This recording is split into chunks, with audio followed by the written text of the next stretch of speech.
안녕하세요. 저는 호텔에서 근무하고 있는 30대 중반의 여자입니다. 평온해 보이는 제 미소 뒤에는 10년이 넘는 시간을 함께했던 사람과 그의 가족에게 배신당했던 깊고 시린 상처가 남아 있습니다. 오늘 그 기억의 상자를 조심스럽게 열어보려 합니다. 저희 부모님은 한 동네에서 꽤 오랫동안 모래식당을 운영해 오셨어요.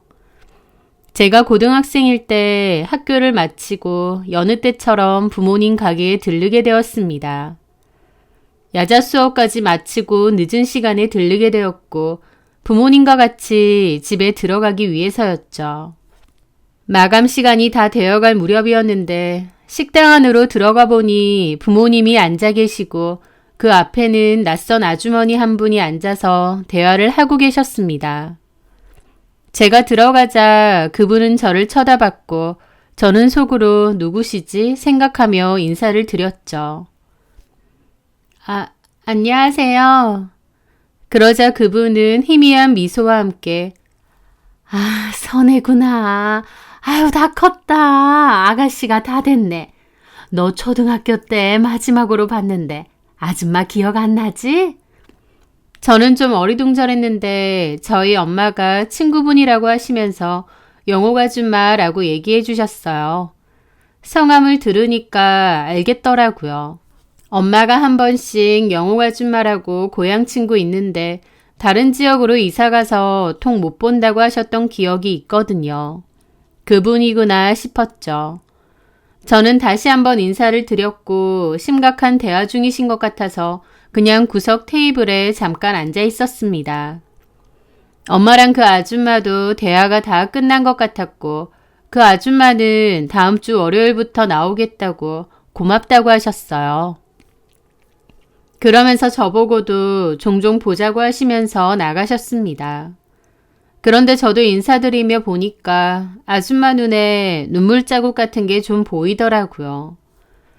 나중에 엄마 아빠랑 집에 가면서 들어보니 영옥 아줌마는 일자리를 구하기 위해 찾아오신 거였습니다. 아휴, 잘 살고 있는 줄 알았더니 속상하네. 그러게 말이야. 저는 무슨 일이냐고 물었고 엄마가 얘기를 해주시더라고요. 영옥 아줌마는 꽤 잘 사는 남자랑 결혼을 해서 고향을 떠났다고 했습니다. 제가 초등학생일 때까지만 해도 자주 여기에 놀러 오셨다고 했어요.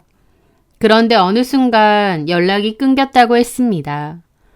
저희 엄마도 사는 게 바빠서 그러려니 하고 사셨다는데 얼마 전 영옥 아줌마가 연락이 왔대요.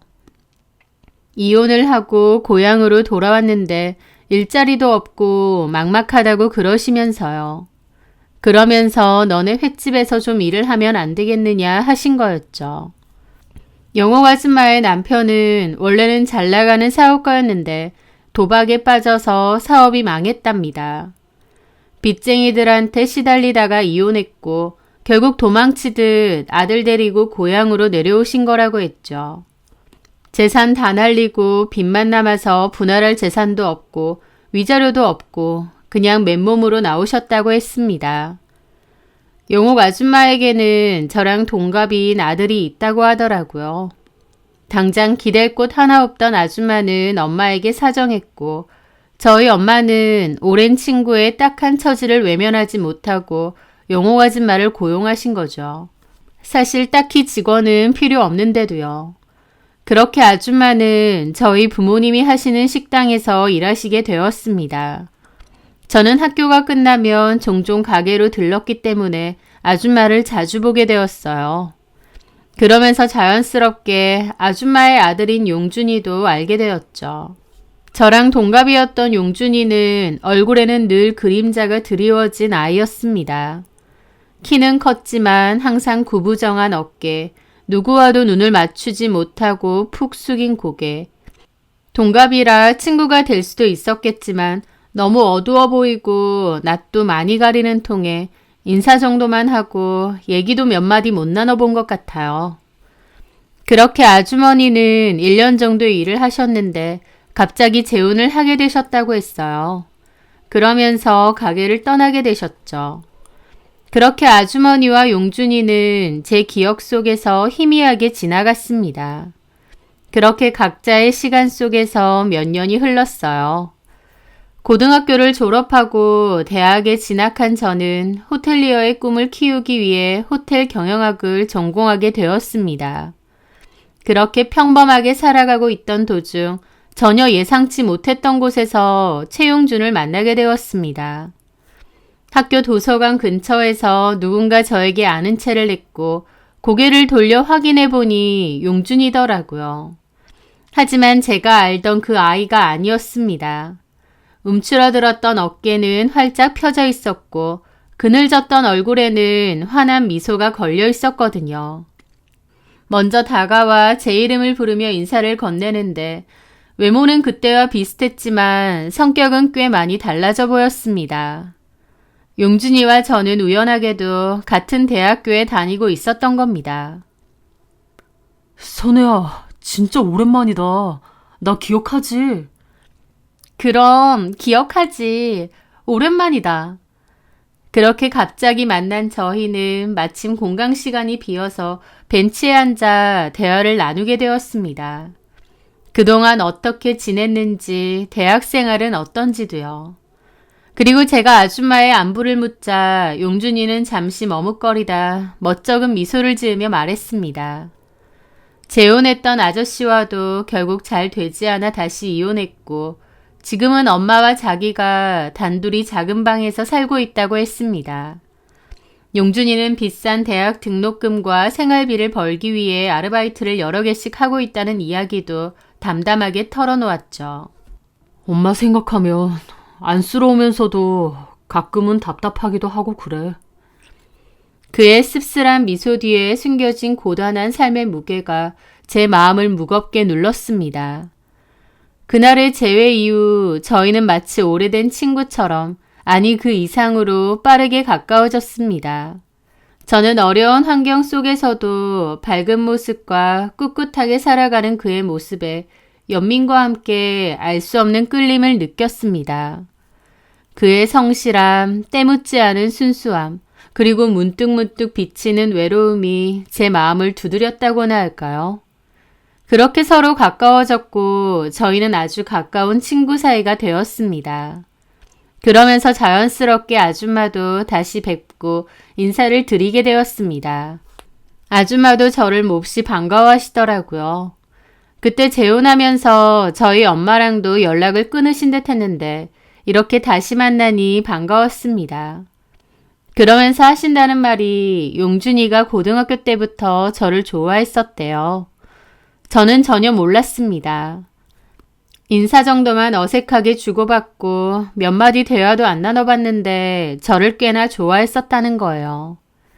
그러면서 아줌마는 농담 반, 진담 반으로 저처럼 야무지고 착한 애가 용준이 여자친구 하면 좋겠다는 소리도 하셨습니다. 저는 그 말에 얼굴이 달아올랐지만 싫지는 않더라고요. 왜냐하면 용준이와 제 마음에는 이미 우정 이상의 감정이 싹트고 있었던 것 같거든요. 그렇게 친구로 지내던 저희는 자연스레 연인이 되었습니다.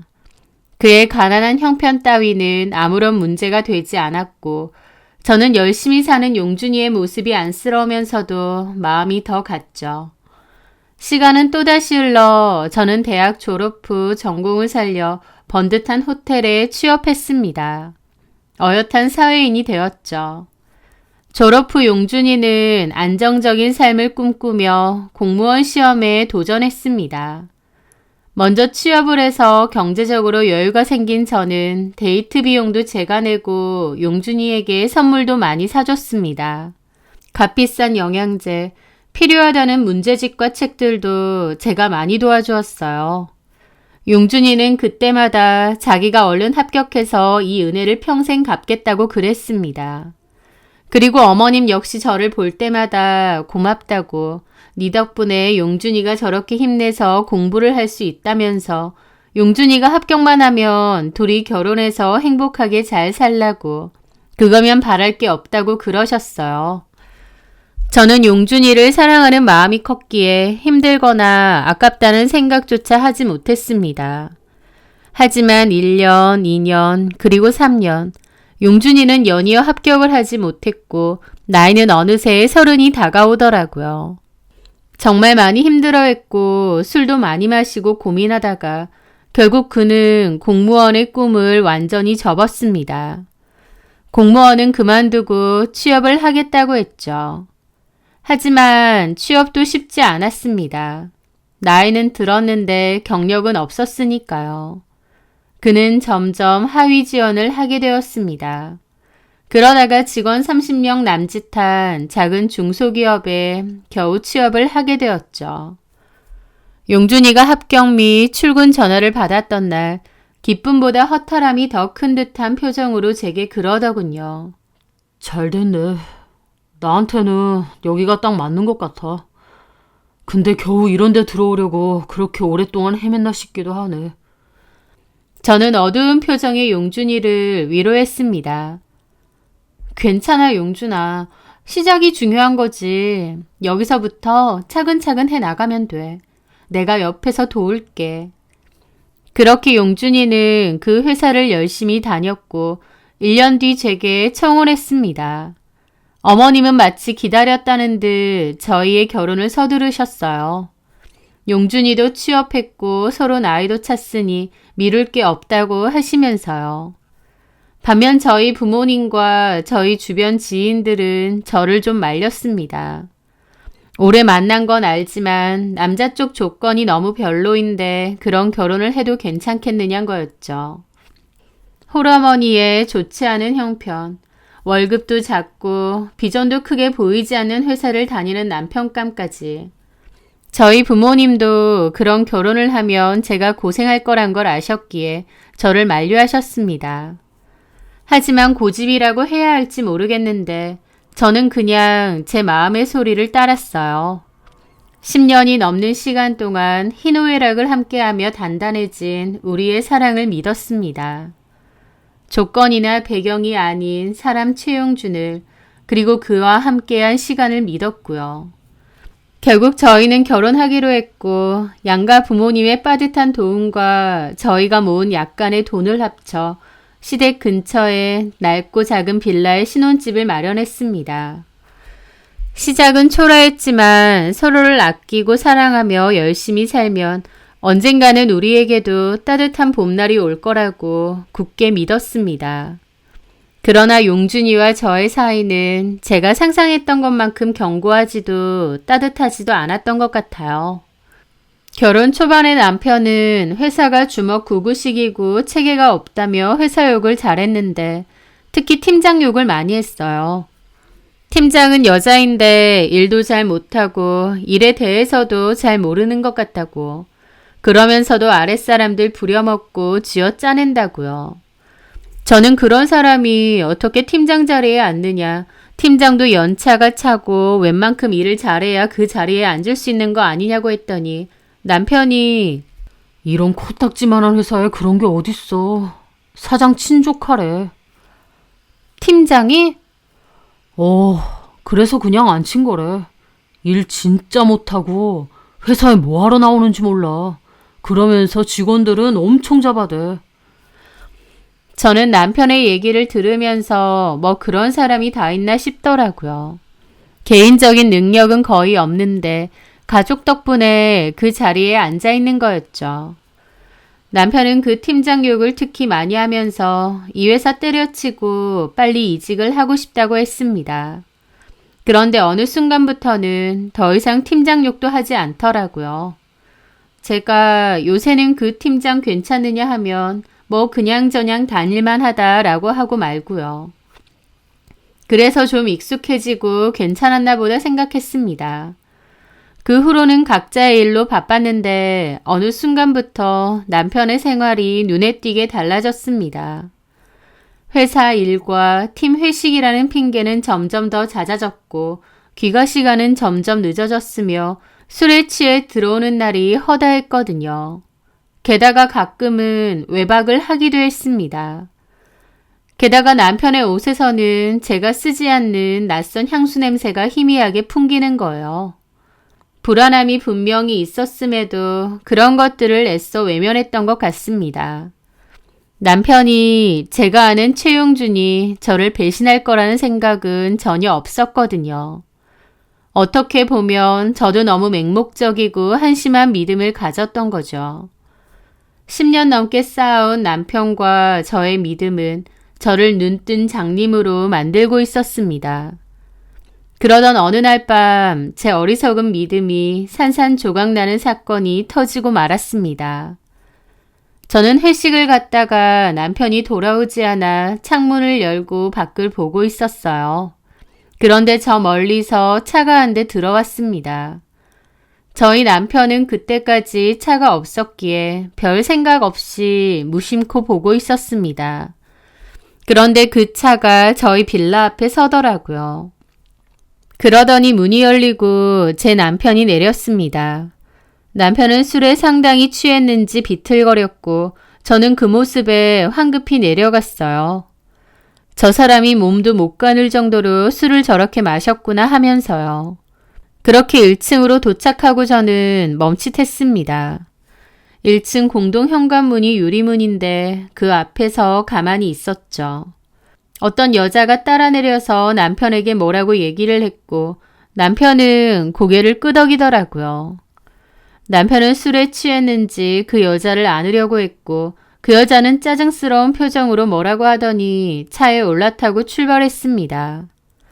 남편은 술에 취해 비틀거리면서 곧장 올라오지 않고 1층 길가턱에 잠시 주저앉아 있더라고요. 그걸 가만 지켜보는데 이게 다 뭔가 싶은 겁니다.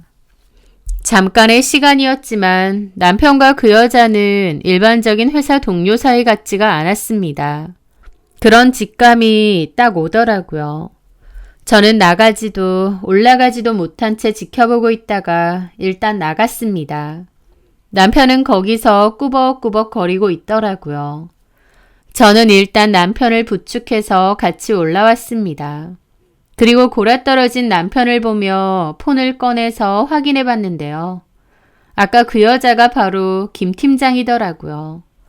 저는 막연히 남편의 얘기를 들을 땐 김 팀장이 나이가 많을 거라고 생각했는데 아니었습니다. 남편은 제 앞에서는 김 팀장 욕을 퍼부었는데 이제 와서 보니 김 팀장과 남편은 내연의 관계가 있던 사이였습니다. 두 사람은 회사 안팎에서 만남을 가져왔던 것 같고 심지어 그 김 팀장이라는 여자는 남편에게 이번 달 생리를 안 한다, 걱정이 된다, 약국 가서 테스트기를 사오라 등등의 말도 있었습니다. 손이 미친 듯이 떨려오고 심장이 귀 옆에서 쿵쿵 뛰는 것 같았습니다. 회식과 회사 일이라는 거짓말 뒤에 숨겨진 만남들. 저는 그 자리에서 무너져 내렸습니다. 저는 밤을 꼴딱 새우고 다음 날까지 거실에 가만히 있었습니다. 남편은 전날의 숙취 때문에 힘들어하며 일어났다가 거실에 있는 저를 보고 놀란 듯 하더라고요. 뭐야? 언제 일어났어? 저는 남편을 가만히 쳐다봤습니다. 일찍 일어난 거야? 아니면 안 잔 거야? 어젯밤 일 기억 안 나? 어제? 어제 회식 있었고 술을 좀 많이 먹었고. 어떻게 들어왔는지는 기억나? 택시 타고 왔던가? 아니면 누가 좀 태워줬나?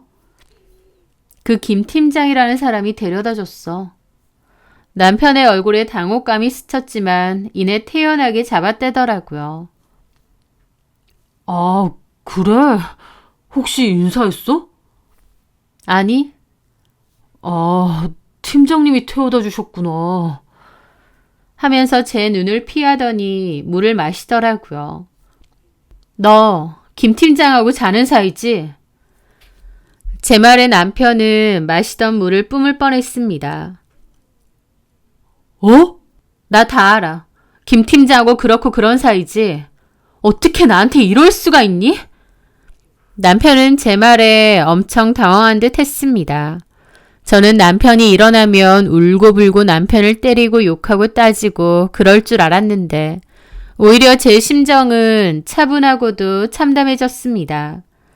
제 말에 남편은 아무런 변명도 하지 않았습니다. 그저 침묵으로 일관하다가 조용히 폰과 지갑을 챙기고 집을 나가더라고요. 마치 도망치듯이요. 남편은 그 후 며칠간 제 모든 연락을 차단했고 집에도 잘 안 들어왔습니다. 남편은 자기가 잘못해놓고 그런 식으로 비겁하게 숨은 거였죠. 그러다가 4일째 되던 날 집으로 돌아왔는데 한다는 말이 이혼해달라는 거더라고요. 미안하다도 아니고 잘못했다도 아니고 이혼해달라고 했습니다. 저는 그제야 완전 꼭지가 돌아서 소리 지르고 울부짖으면서 소파 위에 있던 쿠션으로 남편을 막 때렸던 것 같아요. 네 입에서 이혼 소리가 나오는 게 맞느냐고요. 그랬더니 남편 한다는 말이 미안하게 됐다. 근데 어쩔 수 없어. 김 팀장님이 임신한 것 같아. 선혜 너한테는 참 미안한데 나도 어쩔 수가 없다. 그 말을 듣는데 제 안에 무언가가 완전히 끊어지는 소리가 들렸습니다. 저는 미친 듯이 그의 뺨을 내리쳤고 그는 저를 밀치고는 노려보더니 또다시 집을 뛰쳐나갔어요. 저는 시댁으로 달려갔습니다. 그리고 어머님께 다 얘기했어요. 어머님은 그토록 저를 좋아했던 만큼 어떻게 그럴 수 있느냐고 난리치고 남편을 데려다가 꾸중하실 줄 알았습니다. 그런데 제가 참 어리석었던 거였어요. 어머님은 이미 모든 것을 알고 있었거든요. 남편이 어머님에게 다 얘기한 모양이었습니다. 그러면서 저더러 그 여자가 임신까지 했다는데 어쩌겠냐면서 그냥 저보고 이혼 좀 해주라고 하더라고요. 저는 어떻게 어머님까지 이럴 수 있느냐 했는데 용준이가 나한테 얘기했어. 그 팀장이라는 여자가 그 회사 사장 친족하라고 하더라. 게다가 그 부모님도 무슨 건물 여러 개 들고 있고 돈을 긁어 모은다 그러고 그런 여자가 우리 용준이 좋다고 저러는데 솔직한 말로 나도 혹했어. 근데 너와의 정을 생각해서 내가 그러면 안 된다고 했다. 너 알기 전에 끝내라고 했지. 아휴, 근데 애까지 가졌네 어쩌네 한다는데 그건 어쩔 수 없다 싶은 거야. 너한테는 미안한 마음도 있다만 용준이가 얼마나 고생하고 힘들게 살았니. 어찌 보면 용준이한테 이게 기회가 아닌가 싶고 너 용준이 많이 좋아하잖아. 용준이가 잘 살 수 있도록 양보를 해주는 것도 용준이를 위한 게 아니겠니? 라는데 이게 무슨 개소린가 싶더라고요. 제가 최용준을 많이 사랑했기에 남들 다 말리는 결혼도 한 거고 최용준 공무원 시험 뒷바라지도 다 한 건 맞습니다. 남들이 바보 같고 어리석다고 해도 저는 그게 맞다고 생각했고요. 그런데 제가 최용준을 좋아한다는 이유로 최용준이 돈 많은 여자하고 바람을 피워도 이해하고 놓아주라는 말씀인가요? 머리가 어질어질하고 어머님이 나를 완전 호구 멍청이로 여겼구나 싶더라고요. 저는 어머님이 저를 딸처럼 아껴주신다고 생각했는데 완전 제 착각이었습니다. 그냥 본인 아들에게 저 정도면 감지덕지라 생각하고 잘해줬던 건데 저보다 더 돈 많고 잘난 여자가 나타나니 일말의 망설임도 없이 저를 버리는 겁니다. 최용준도 어머님도 제가 여태까지 알던 사람이 맞나 싶더라고요. 저는 아무 말도 하지 않고 그 자리를 벗어났는데 어머님은 제 뒤통수에 대고 애 없을 때 그냥 이혼하라면서 남자 마음 떠나면 다 필요 없는데 껍데기만 붙잡고 살아서 뭐 하겠느냐는 소리까지 하시더라고요. 저는 아무 대꾸도 하지 않고 참담한 기분으로 그 자리를 벗어났습니다. 배신을 당한 기분은 이런 거구나 절절하게 느꼈던 것 같아요. 그리고 저는 더 이상 참지 않겠다고 결심했습니다. 저는 그 후 남편 폰에서 알아낸 김 팀장에게 연락을 했습니다. 누구세요? 나 최용준 아내예요. 최용준 아내? 그런데요? 그런데요 라고 되묻는 그 여자가 너무 뻔뻔하게 느껴졌습니다. 만나서 할 얘기가 있지 않나요? 제 말에 그 여자는 가만히 있더라고요. 내가 회사로 찾아갈까요? 아니요. 그러진 말고 따로 만나죠. 그렇게 저는 그 여자와 약속을 정해놓고 기다리고 있었습니다. 기분이 묘하더라고요. 제 손에는 상간 위자료 소송 소장이 들려 있었습니다. 그렇게 기다리고 있는데 그 여자가 들어왔어요. 얼마 전 차에서 술 취한 남편과 함께 내리던 여자더라고요. 최용준 씨 아내분? 네. 그 여자는 앞에 앉았습니다. 이 자리에 있는 게 불편해 보이면서도 귀찮아 보이는 표정도 역력하더라고요. 하실 말씀이 저는 들고 있던 서류 봉투를 내밀었습니다. 이게 뭐죠? 상간 위자료 소송 소장이에요. 네? 제 말에 그 여자는 눈이 동그래지더라고요. 소장이요? 네, 저희 남편하고 바람 피셨잖아요. 아니, 바람이 아니라 그렇게 심각한 사이는 아니고.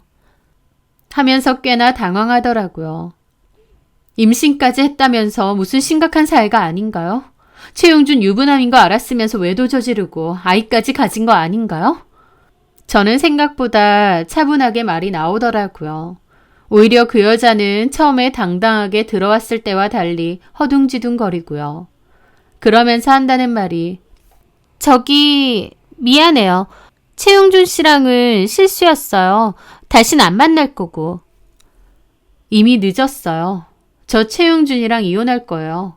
그쪽하고 최용준한테 소송도 걸 거고요. 위자료 내놓고 최용준 얼마든지 가지세요. 보내줄 테니까. 그 말에 김 팀장 눈이 동그래지더라고요. 제가 최용준 씨를 왜 가져요? 저 그럴 생각 전혀 없는데요? 네? 아니 임신까지 했다면서. 사실 임신은 맞는데 최용준 씨 아이 아닌 것 같아요. 네? 날짜 계산해보니까 최용준 씨 애가 아니더라고요. 내가 착각했어요. 나 최용준 씨랑 실수한 건 맞는데 그런 일 몇 번 없었어요. 어이가 없더라고요. 한마디로 제 남편과는 별개로 다른 남자가 있었던 겁니다. 지금 그걸 말이라고 하세요? 한 번을 자든 10번을 자든 바람은 바람이에요. 남의 남편하고 그런 집 벌였으면 책임도 져야죠. 위자료라면 제가 충분히 드릴게요. 소송까지는 하지 말고요. 싫은데요. 부탁할게요. 그 위자료 금액의 2배 드릴게요. 그냥 조용히만 지나가 주세요. 그리고 다시 한번 말하지만 나 최영준한테 아무 감정 없어요. 그냥 순간적인 실수 같은 거예요. 무슨 실수요? 제 남편은 그쪽하고 재혼하겠다고 집까지 나갔는데. 네? 진짜 미친 거 아니야? 내가 지랑 뭐하러. 임신 얘긴 괜히 해가지고. 라면서 자기가 더 기분 나빠하는 겁니다. 그 모습을 보니 대강 알겠더라고요. 그 여자는 제 남편을 단순히 갖고 논 것 같았습니다. 제 남편을 진짜 좋아한다던가 하는 건 전혀 없었고 그냥 적당히 갖고 놀고 말려고 했던 것 같더라고요. 본인의 장난질에 한 가정은 파탄이 났는데 참 기가 막혔죠. 저는 길게 말할 것도 없다고 하고 일어났습니다. 나는 소송 진행할 거다. 최용준이랑 어쩌든 말든 내 할 바 아니고 배신했다는 사실은 달라지지 않는다라고요. 그렇게 자리를 떠났고 집으로 돌아오는데 헛꿈꾸고 있는 남편과 어머님이 너무 한심하고 기가 막히더라고요. 제 남편이나 어머님은 부잣집 새며느리 맞을 생각에 들떠 있었는데 정작 그 여자에게 제 남편은 한두 번 갖고는 장난감에 불과했으니까요. 그 여자도 정말 미친년 같았지만 제가 정말 화가 나는 건 그 여자보다 남편과 어머님이었습니다. 그 여자가 좀 찔러댄다고 하루아침에 돌변해서는 저한테 이혼을 종용하는 꼴이라니 배신감이 너무 컸죠. 그 김 팀장 그 여자에게서 전화가 왔습니다. 조용히 해결했으면 좋겠다고 어차피 이혼 결심까지 했으면 위자료 많이 받고 끝내는 게 저한테도 좋지 않겠냐 하더군요. 그러면서 최용준도 회사에서 자를 거랍니다. 그 말을 듣는데 머리가 차갑게 식더라고요. 그래, 어차피 남편과 어머님이 나를 배신한 사실은 달라지지 않는데 나도 차라리 내 몫을 제대로 받고 끝내는 게 맞겠구나 라는 생각이 들었죠. 만나보니 김 팀장 그 여자는 제 남편하고 잘해볼 생각이 눈꼽만치도 없고 오히려 제 남편을 회사에서 자를 생각까지 있었습니다. 제가 뭔가 하지 않아도 복수가 되겠더라고요. 저는 냉정하게 생각하기로 했습니다. 그리고 남편에게 연락했습니다. 원하는 대로 이혼해주겠다고. 대신 위자료도 제가 원래 제시하려던 것보다 더 불렀습니다. 재산 분할은 크게 할 것도 없었지만 어차피 반반이라 나누면 되고 위자료에서라도 최대한 받아야겠더라고요. 저랑 하루빨리 헤어지고 그 여자랑 잘해보고 싶었던 남편은 자기 몫의 전세금까지 포기하고 위자료를 마련해 주었고 저는 약속대로 깔끔하게 이혼 서류에 도장을 찍어 주었습니다. 더불어 그 김 팀장이라는 여자에게도 전화를 했습니다. 그때 제시했던 위자료는 물론 최용준 해고하겠다는 약속도 지키라고요. 그 여자는 제가 원하지 않아도 자기가 먼저 최용준을 정리해야 되니 걱정 말라고 했습니다. 그리고 상간소송도 걸지 않고 조용히 끝내겠다는 각서를 받고 위자료를 받았어요. 어머님은 아무것도 모른 채 저한테 전화해서는 이렇게 깔끔하게 끝내줘서 고맙다느니 너도 다른 남자 만나서 새 출발하라느니 어쩌느니 하더라고요. 저도 최용준이나 어머님이나 앞으로 볼 일은 없겠지만 잘 사시라고 덕담 한마디 하고 끊었습니다. 그들에게 저는 그만 끝내달라면 끝내주는 착하고도 어리숙하고 멍청한 인간이었겠지만 사실 저는 그 누구보다도 그들이 망하길 바라고 있었죠. 제 손에 피 한 방울 안 묻히고요. 모든 법적 절차가 마무리되고 이혼이 되었습니다. 남편과 저의 기나긴 인연도 허무하게 그리고 참 더럽게 끝이 난 셈이었죠. 저는 위자료를 두둑히 받았고 그것들 자멸하는 건 정해진 수순이니 더 이상 마음 쓰지 말자고 스스로를 달랬습니다. 그렇게 또 시간이 흘렀을 때였어요. 얼마 지나지 않아 전 시모에게서 전화가 왔습니다. 전화기 너머로 들려오는 목소리는 울부짖음에 가까웠습니다. 최용준이 김 팀장에게 버림받았고 회사에서도 갖은 이유로 해고를 당했다는 것이죠. 최용준이 그걸 받아들이지 못하고 김 팀장에게 계속 연락하고 찾아가려고 하니까 김 팀장이 스토커로 신고까지 했다는 겁니다. 최용준은 그 일로 충격을 받고 잠적을 했대요. 전 시모는 꽤나 충격이 큰 모양이지만 저는 다 예상했던 일이에요. 전 시모는 저보고 우리 아들이 연락 안 했느냐면서 용준이 좀 찾아달라고 나쁜 마음 먹으면 어쩌냐는데 전 시모가 울고불고 하든 제 마음은 이미 얼음장처럼 차갑게 식어 있었습니다. 저는 싸늘하게 대답했죠. 어머님, 최용준을 저한테 찾아달라고 하시면 어떡해요? 저한테 돈 많은 며느리 얻어서 아들 팔자 고치고 싶다고 하셨잖아요. 그런 말씀까지 해놓고 이제 와서 저한테 왜 이러세요? 아니 선혜야, 그건 우리가 정말 잘못했어. 근데 저 이제 며느리도 아니고 최용준 와이프도 아닙니다. 다 끝났잖아요. 선혜야, 예정을 생각해서. 예정을 생각해서 그 말씀을 드릴 수 있을 것 같아요. 김 팀장 있죠? 그 망할려니 왜? 결혼하던데요. 제 말에 전 시모는 한참이나 말이 없더라고요. 꽤 충격받은 모양이었죠. 그러더니 뭐라고? 결혼? 누구랑? 모르죠 저야. 카톡 프로필에 결혼한다고 돼 있던데요. 네, 그 상간녀는 결혼을 한다고 하더라고요. 저도 카톡 프로필 사진을 보고 알았습니다. 그제야 알겠더라고요. 임신했다는 진짜 애 아빠가 누군지요. 제 남편은 그냥 갖고 논 장난감이고 정작 결혼을 하는 사람은 따로 있었던 겁니다. 저한테 위자료 2배를 줄 테니 조용히 해결해달라는 이유도 결혼을 앞두고 있어서 그런 것 같았습니다. 제가 그 사실을 밝히자 전시모는 통화상이지만 개거품 물고 뒤로 넘어가는 게 보이더라고요. 그 망할년이 우리 용준이 그렇게 만들고 지는 결혼을 한다고? 그럼 양다리야? 우리 용준이 이혼까지 시켜놓고 지는 결혼! 그게 말이 되니? 말이 되는지 어쩐지 저는 모르겠고요. 어쨌든 그거나 좀 알아보시던가요. 최용준이 홧김에 거기 갈 수도 있잖아요. 어디서 결혼하는데? 너는 아니? 그 여자가 카톡에 적어놨던데요. 제가 그건 보내드릴게요. 그런데 딱 거기까지만이에요. 저 더 이상 어머님하고 연락할 일 없습니다. 어머님도 최용준도 저한테는 이제 남남이니까요. 저기 선혜야. 이 연락 이후로 차단하겠습니다. 더 이상 저한테 연락하지 마세요. 그 여자 결혼하는 예식장하고 날짜는 제가 보내드릴게요. 전시모는 제 이름을 불렀는데 저는 전화를 끊어버렸습니다.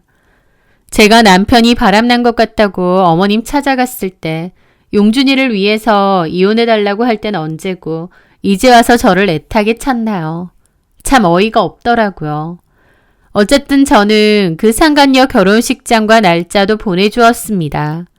그리고 그냥 무시하려고 했다가 사실 궁금하더라고요. 그래서 그 여자의 결혼식이 있던 그날 저는 검은색 원피스를 차려입고 그 호텔로 향했습니다. 그들의 마지막이 어떻게 될지 제 눈으로 직접 확인하고 싶었거든요. 호텔 로비는 최고급 결혼식답게 화려한 하객들로 가득했습니다. 하지만 제가 도착했을 때 예식홀 입구 쪽은 이미 아수라장이더라고요. 사람들이 웅성거리는 소리, 날카로운 비명소리와 함께 전시모가 직원들한테 붙잡힌 채 신부 대기실을 향해 쌍욕을 퍼붓고 있었습니다. 이 천하에 죽이려나? 내 아들 인생 망쳐놓고 너만 곱게 시집을 가? 이건 와! 전시모는 악을 써대며 보안 요원들에게 붙잡혀 끌려나가고 있었고 하객들은 수군거렸습니다. 몇몇은 휴대폰으로 그 광경을 찍고 있었고요. 화려해야 할 결혼식은 한순간에 막장 드라마의 한 장면처럼 변해버렸습니다. 저는 멀찍이 서 인파 속에 몸을 숨긴 채 그 모든 광경을 지켜보았죠. 통쾌함? 어쩌면 조금은 있었을지도 모릅니다. 하지만 그보다는 허무함과 연민이 뒤섞인 복잡한 감정이 더 컸습니다. 저는 더 이상 그곳에 머물기가 힘들어 조용히 발길을 돌렸습니다. 그날 오후 경찰서에서 전화가 왔습니다. 전시모가 난동 부린 일로 조사를 받아야 하는데 보호자로 와줄 사람이 저밖에 없다면서요. 저는 마지막 남은 미련마저 끊어내듯 차분하지만 흔들림 없는 목소리로 말했습니다. 나는 그 사람과 아무 관계가 없으니 내가 갈 이유도 없다고요. 그렇게 전화를 끊었습니다. 저에게 상처를 주었던 시댁과의 인연은 그렇게 끝났습니다. 제 인생의 가장 아름다운 시절을 함께했던, 하지만 마지막엔 깊은 상처만 주었던 그 사람들. 사실 전 남편과 전시모는 언제든 저를 배신할 수 있는 사람들이었습니다. 자기들한테 제가 최선인 것 같으니 저를 악착같이 붙잡은 거였지. 더 나아 보이는 조건과 상황이 있으면 바로 저를 저버릴 수 있는 그런 사람들이었죠. 결국 그 욕심 때문에 그렇게 되었지만요. 저는 전시모의 연락처도 최용준의 연락처도 모조리 차단하고 지워버렸습니다. 제 인생에서 그 두 사람을 완전히 지우기로 했어요. 돈이 없어도 가난해도 의리와 자존심 챙기며 살았으면 이런 비참한 꼴까지는 안 겪었을 겁니다. 결국 그 알량한 욕심 때문에 정작 옆에 있어주었던 저한테 한 짓들 두고두고 후회하고 곱씹으며 살길 바래요. 저는 보란듯이 그 사람들 잊어내고 잘 살 겁니다. 제 사연 들어주셔서 감사합니다.